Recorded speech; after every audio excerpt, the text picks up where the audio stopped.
अरे वो आने वाले हैं, स्वागत की तैयारी करना तो बनता है ना। वो मतलब गणपति बप्पा आ रहे हैं, तो भाई उनके फेवरेट मोदक बनाएंगे आज हम। वैसे तो चावल के आटे से उकड़ीचे मोदक बनते हैं, आज हम हमारे स्टाइल के मावा मोदक बनाएंगे। तो यहाँ पर ना मैंने 3 कप मैदा ले लिया है, जो कि अगर मैं ग्राम से बताऊं तो 400 ग्राम है।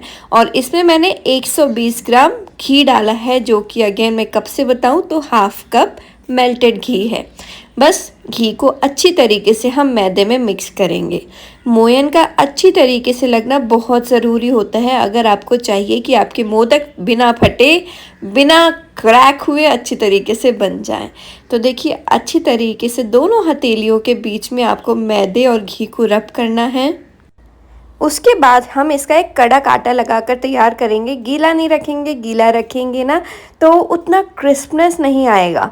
अगर अच्छा स्टिफ रखेंगे, जैसे कि पूड़ी के लिए आटा हम जो गूंथते हैं ना, उससे भी हल्का सा कड़क, जैसे कि मठरी वगैरह के लिए रखते हैं। तो बस उस तरीके का मैंने यहाँ पर अच्छी तरीके से मेहनत करके आटा लगा लिया है, क्योंकि कड़क आटा गूंथने में तो मेहनत लगती ही लगती है। और मैदा ना थोड़ा कम पानी पीता है, तो आपको थोड़ा थोड़ा करके ही इसमें पानी डालना है और थोड़ा अच्छी तरीके से नीट कर लीजिए ताकि सारी चीज़ें इकट्ठा हो जाएं। आटा हमारा लग गया है, अब इसे मैं ढक कर रख दूंगी 15-20 मिनट के लिए। तब तक हम हमारी फिलिंग तैयार करेंगे। तो उसके लिए थोड़े से ड्राई फ्रूट्स निकाल लेते हैं, क्योंकि थोड़े नहीं बहुत सारे ड्राई फ्रूट्स डालेंगे बप्पा के मोदक में उनके स्वागत के लिए। तो यहाँ पर मैंने थोड़े बादाम ले लिए हैं, काजू ले लिए हैं, और ये हम मावा मोदक बनाने वाले हैं। तो एक कढ़ाई में मैंने यहाँ पर मावा ले लिया है, ये करीबन 200 ग्राम मावा है। मावा मतलब खोया। आप घर में भी बना सकते हैं, नहीं तो मार्केट से भी लेकर आ सकते हैं। अब आज ये जो खोया है ये मार्केट वाला है, तो बिना भुने हम यूज़ नहीं करेंगे। तो बस गैस की फ्लेम को धीमा रखेंगे और खोए को हम थोड़ा भून लेंगे। ये बिल्कुल गीला गीला हो जाएगा जब आप इसे भूनेंगे। और क्योंकि कई तरीके के खोए आते हैं, तो हमेशा ही भून कर फिर इस्तेमाल करना चाहिए खोए को। तो चलिए खोया हमने भून लिया है, अब इसे निकाल लेते हैं हम एक प्लेट में। और खोया जब आप भूने ना तो ध्यान रखें खोए का जो कलर है वो ज़्यादा चेंज ना हो। तो बस इसे रख दिया है। जब खोया ठंडा हो जाएगा तब इसमें हम सारी ही चीज़ें मिक्स करेंगे। इतनी देर में मैंने सोचा चलो नारियल ले लेते हैं, नारियल ग्रेट करके भी इसमें हम डालेंगे। नारियल का स्वाद बहुत अच्छा लगता है मावा मोदक में। तो बस नारियल हमारा ग्रेट हो गया है। अब ये नारियल हम साइड में ही रख देते हैं खोए के। अब जो हमने ड्राई फ्रूट्स लिए हैं, चलिए उन्हें भी छोटा छोटा चॉप कर लेते हैं। मैं ज़्यादा छोटा नहीं कर रही हूँ, क्योंकि भाई ज़्यादा छोटा कर दो या पीस दो तो क्या ही मतलब रह गया डालने का।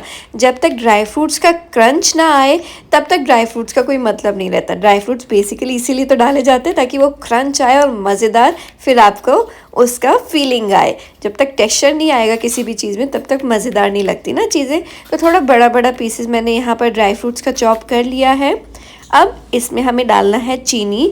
तो एक ग्राइंडिंग जार ले लीजिए, इसमें मैं डाल रही हूँ 1 कप चीनी, जो कि अगर मैं आपको वेट के अकॉर्डिंग बताऊँ तो वो 175 या 200 ग्राम ऐसे आप ले सकते हैं। ज़्यादा मीठा खाते हैं तो 200 ग्राम चीनी ले लीजिए, कम मीठा खाते हैं तो 175 ग्राम ले लीजिए, और बिल्कुल ही कम मीठा खाते हैं तो 150 ग्राम चीनी ले लीजिएगा। इसमें मैंने थोड़ी सी इलायची डाली है और थोड़ा सा जायफल इस तरीके से ग्रेट करके डाला है। बहुत अच्छा टेस्ट आता है जायफल का, ज़रूर डालिएगा। बस चीनी पीस ली है। जो खोया था वो भी ठंडा हो गया है, तो बस इसी में हम हमारी ये चीनी ऐड कर देंगे।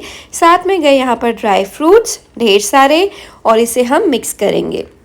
स्पून से भी आप मिक्स कर सकते हैं, पर हम तो देसी हैं तो भाई हाथ से मिक्स करेंगे, आसानी से हो जाता है और जल्दी हो जाता है, बिना मैस क्रिएट किए हो जाता है। तो बस सारी ही चीज़ों को मैंने मिक्स कर दिया है। बहुत अच्छी इलायची और जायफल की खुशबू आ रही है और फिलिंग दिखने में भी काफ़ी ज़्यादा अच्छी लग रही है, ड्राई फ्रूट से भरी हुई है। और ड्राई फ्रूट से याद आया कि भाई हमारे सबकी फेवरेट, इसमें मैंने किशमिश तो डाली ही नहीं। किशमिश के उम्मीदवार बोलेंगे कि किशमिश कहाँ गई, तो मुझे अब भी याद आया। तो चलिए अब इसमें हम किशमिश भी डाल देते हैं, भर भर के डालेंगे हम किशमिश। जो चीज़ हमें पसंद है तो वो चीज़ हम पप्पा को भी बहुत सारी खिलाएंगे। तो बस किशमिश डाली है, अच्छी तरीके से मिक्स कर दी है। और देखिए ये फिलिंग दिखने में ऑलरेडी कितनी सुंदर लग रही है। ये पता है ऐसे ही खाने में भी बहुत अच्छी लगती है।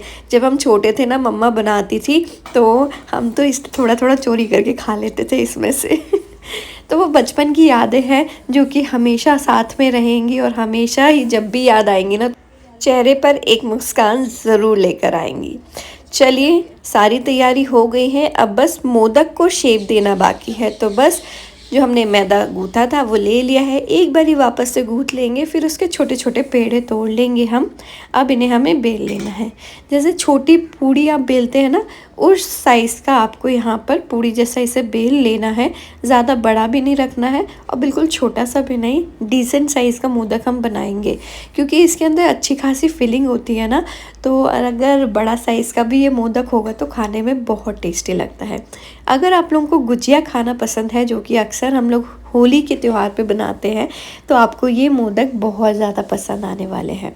मैंने क्या किया, एक साथ सारी ही पूड़ियाँ बनाकर रख ली हैं, फिर एक साथ इन्हें हम फिल कर लेंगे। एक एक करके ना बहुत टाइम लग जाता है और आलस आ जाता है तो बस अब यहाँ पर एक पूड़ी ली मैंने, और मोमोज सबको खाना पसंद है ना।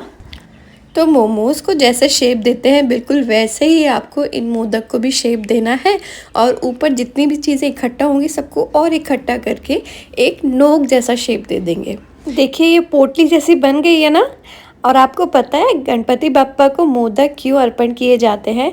क्योंकि ये जो मोदक हैं ये पैसों की पोटली को दर्शाते हैं। और जब हम गणपति बप्पा को ये अर्पण करते हैं तो मतलब गणपति बप्पा क्योंकि सबको मिठास, सबको प्रॉस्पेरिटी, सबको खुशी बांटने वाले देवता हैं, ये दर्शाता है कि बप्पा आप सभी पर अपनी कृपा दृष्टि बनाए रखें। और बहुत सारे मोदक थे किचन में खड़े खड़े, क्या ही बनाती, गर्मी लग रही थी तो मैं तो आ गई आराम से बैठ के फुर्सत में फिर बनाऊंगी। लेकिन हाँ एक चीज़ का ज़रूर ध्यान रखें, पंखे की ज़्यादा हवा ना लगे, ना तो वो पूड़ियों को ना ये मोदक को, इसलिए आप इन्हें ढक कर भी इस्तेमाल कर सकते हैं। तो जैसे जैसे मैं बनाते गई थी तो मैंने इन्हें ढक दिए थे। तो चलिए सारे ही मोदक बन गए हैं, ये देखिए। अब बस इन्हें बेक कर लेना है।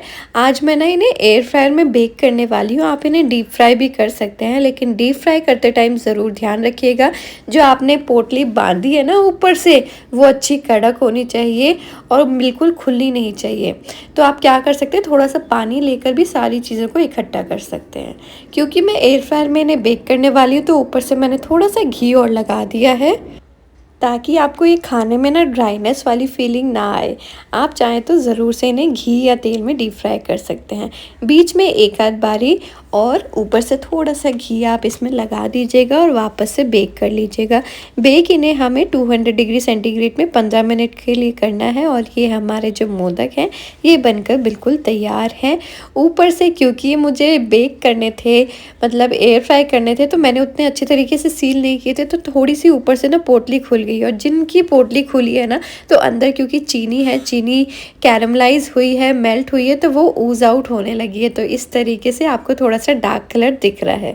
चलिए अब सारे ही मोदक बन गए हैं तो एक ट्रे में निकाल के रख लूँगी मैं, ताकि ये सौगी ना हो, इसलिए थोड़ा जाली में रख रही हूँ। और ये हमारे सारे ही मोदक बनकर बिल्कुल तैयार हैं।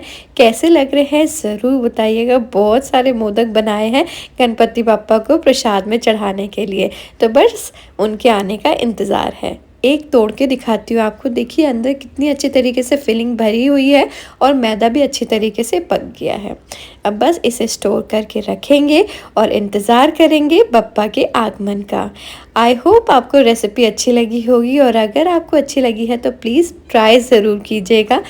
एयर फ्रायर नहीं है तो आप इन्हें तल भी सकते हैं। एक बारी मेरे साथ ज़ोर से बोलिए, गणपति बप्पा मोरया।